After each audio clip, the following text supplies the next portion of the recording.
How you guys doing? Good. Just talking about a little bit about the transition in spring practice. It seems to be everything's really moving smoothly. A lot of confidence, a lot of energy, a lot of enthusiasm with this group in the spring practice. For the tight ends especially, I think we've got a good solid group of some skill athletes that can play on the perimeter, and then also some guys that can play inline. So up until this point, they've done a really nice job, and looking to finish out spring on a high note.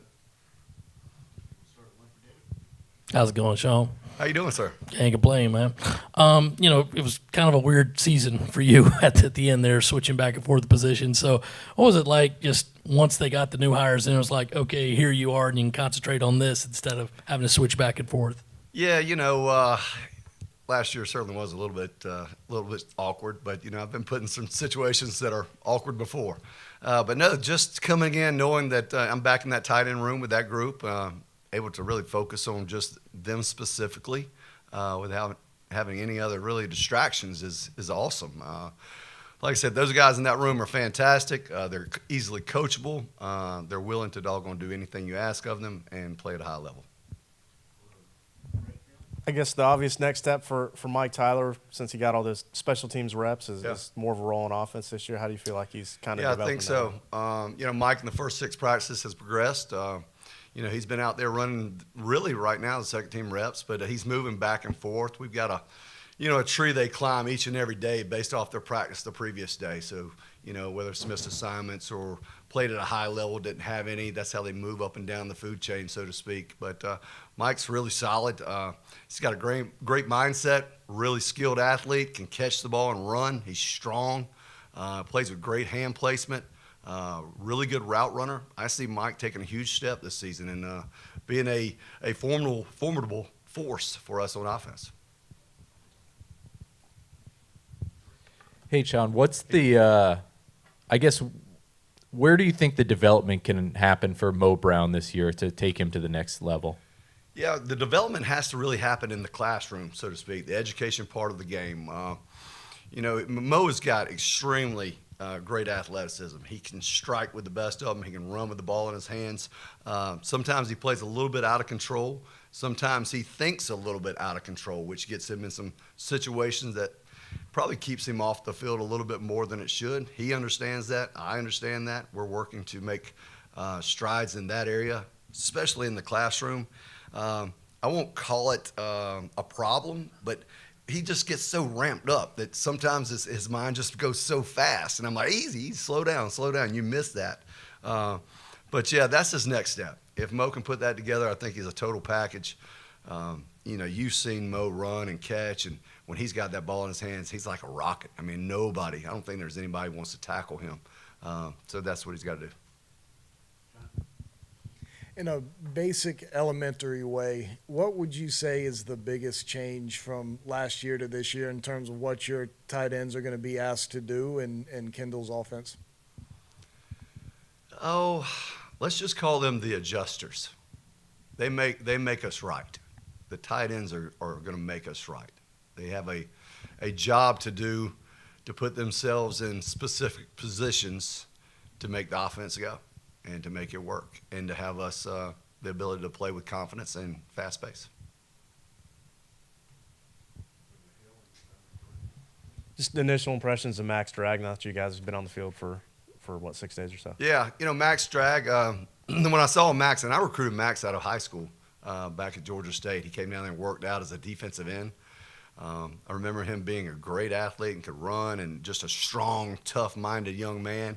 And I remember at the end of that camp at Georgia State, I looked at him, and I think it was him and his mom was down there, and I said, "You're going to be a tight end in college, so just so you know that." I said, I'd love to have you play tight end here, but everyone wants to be the defensive lineman coming out, or defensive end coming out of high school. But Max is the thumper.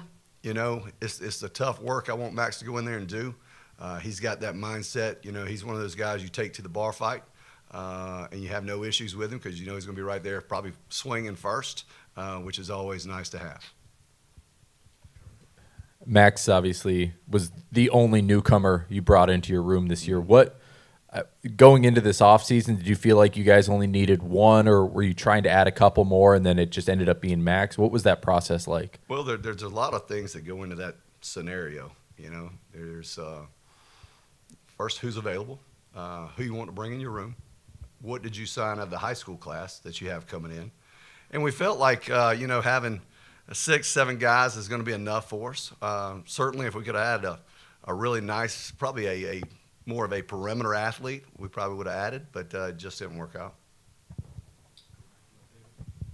And Shawn, not asking for starters or anything at this point, Yeah. but what does it mean having an older guy like Brady back in your room and a guy who's, what, 6, 7 years of college in? So, and he can impart that to the rest I of them. stopped counting with guys this day and age. I really don't. You know, the name of the game, I think, is experience. Brady is an exceptional young man. He's one of the most intelligent guys we have on our team. He plays with great effort each and every rep. It's hard to keep him off the field.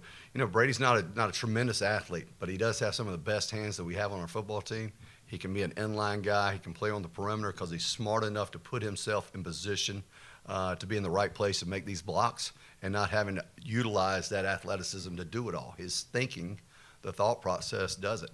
He's a tremendous asset to us. I mean, he's a leader. You know, I can't say enough about him. I mean, everybody, you know, he's probably the forgotten guy. A lot of people just don't bring up a lot of times. But Brady's going to have a big, huge role for us. No, Kaden Ramsey obviously isn't here with y'all right now, but Yeah. a year from now, what do you think you might be saying about him after he has some Oh, time? God. in You know, college? you recruit these guys because you think in a year from now they're going to be really, really good players. You know, I know when you go out and you scout and you recruit, if I were going to go and scout and recruit a guy that looked like going to be a future big-time tight end, it would be him. I mean, 6'5", wingspan is out of this world. I mean, he can run, he can jump. I think he led the state in interceptions his junior year. He played quarterback, he played wide receiver, played tight end. I saw him long snap, I saw him punt. Now he's up to about 220 pounds. I can only imagine what he's going to look like next year. Probably a 250 type guy that can still do all those things.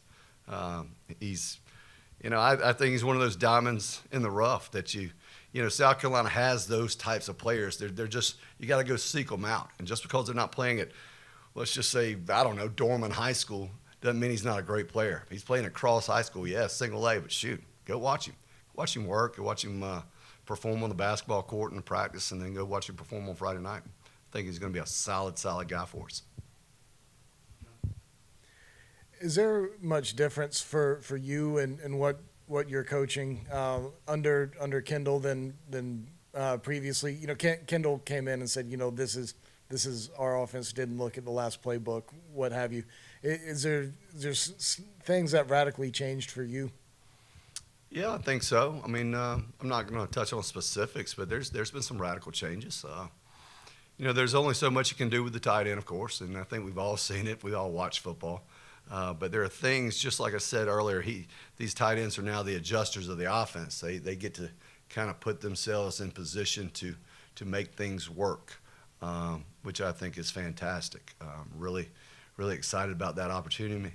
Opportunity gives these guys a freedom to play loose and out of control while being in control.